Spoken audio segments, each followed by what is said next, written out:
ఈరోజు విశాఖపట్నంలో Ikhlas international travels ద్వారా వారి ఆధ్వర్యంలో హజ్ యాత్రకి అలాగే ఉమ్రా యాత్రకి ఈరోజు ఒక ఆఫీస్ ఇక్కడ స్థాపించబడటం, మరి ఏదైతే ముస్లిమ్స్కి ముఖ్యమైన అంశాలు ఉన్నాయో హజ్ యాత్ర చేయటం, ఉమ్రా చేయటం అనేది, దానికి సహకారం అందించడానికి వాళ్ళు బాంబే నుంచి ఇక్కడికి వచ్చి మరి ఇక్కడ ఉన్న ముస్లిమ్స్ అందరికీ కూడా వాళ్ళ సహాయాన్ని అందించడానికి వాళ్ళ కృషి చేయటం అనేది అభినందనమైన విషయం.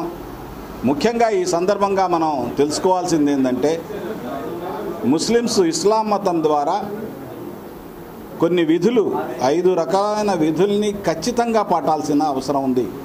వాటిలో ముఖ్యమైనవి ఒకటి జకాత్. అంటే ప్రతి ముస్లిం విధిగా ఎవరైతే ధనవంతుడు ఉంటాడో, ఎవరి వద్ద అయితే డబ్బులు ఉంటాయో, తన ఆదాయంలో ప్రతి సంవత్సర ఆదాయంలో మిగిలిన ధనంలో 2.5% పేదలకి పంచాల్సిన అవసరం ఉంది. ఇది ఇస్లాం మతంలో చాలా, ఈ ఖురాను మరి భూమి నుంచి దివికి, దివి నుంచి భూమికి వచ్చిన రోజే దీని గురించి చెప్పడం జరిగింది. ఇది చాలా గొప్ప విషయం.